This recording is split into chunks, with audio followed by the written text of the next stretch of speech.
আমরা এখানে সর্বপ্রথম হচ্ছে জোর দাবি যে আমাদের একটা ফুট ওভারব্রিজ, আর যে মারা গেছে তার সুষ্ঠু বিচার চাই।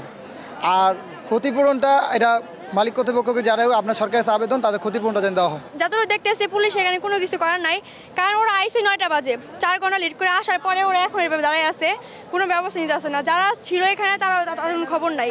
আমরা পাক্কা 6টা ঘন্টা এখানে দাঁড়ায় আছি, এখানে বিচার নেওয়ার মতো কোনো লোকই নেই। আমরা এখানে রোজা রেখে গত মাস এখানে আসে একটা ব্যক্তির মায়া চলে গেছে, এখানে নেওয়ার মধ্যে কেউ কোনো কিছু নেই, কারণ সব পুলিশটাই এখানে দাঁড়ায় আছে।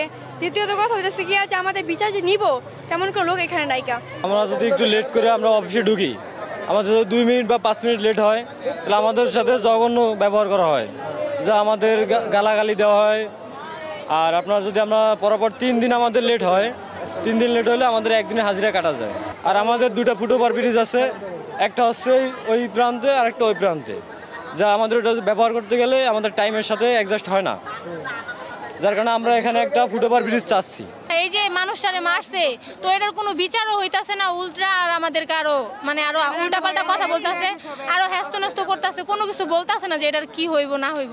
যদি আমাদের একটা পারমিশন বলতে পারতো, সিদ্ধান্ত যে এটা দিত, তাইলে হইতো। কিছুই করতেছে না, তো লাভ কি? এখন আমাদের তো এটার কিছু করতে হইব, যার সন্তান গেছে তার তো কষ্ট হইতাছে। এই যে আমাদেরও তো এমন, যদি এটা এখন আমার সাথে হইতো, আমার বাপ মা আসতো না, আমাদের কি ক্ষতি হইতাছে না? তো সবারই তো একটা নিয়ম, কারণ এটা সবাই মিলে যদি বুঝায় বলতো যে এটা ঠিক করার কেমন হইব, এটা ভালো হইতো। যখন মারা গেছে, যে সময় পড়েছে পুলিশ ছবি তুলে চলে গেছে, এখন ধরে না যে দেখি কি হয়েছে না হয়েছে, পারমিশন নিয়ে পরে যায়, এগুলো না করে চলে গেছে। সামনে 2টা পুলিশ দাঁড়াইছিল। আমাদের দাবি হচ্ছে আমাদের ফুট ওভারব্রিজ লাগবে। আর আমাদের এক বোন মারা গেছে, এক বোন আহত আছে, একটা ভাই আহত আছে, তাদের ক্ষতিপূরণ চাই।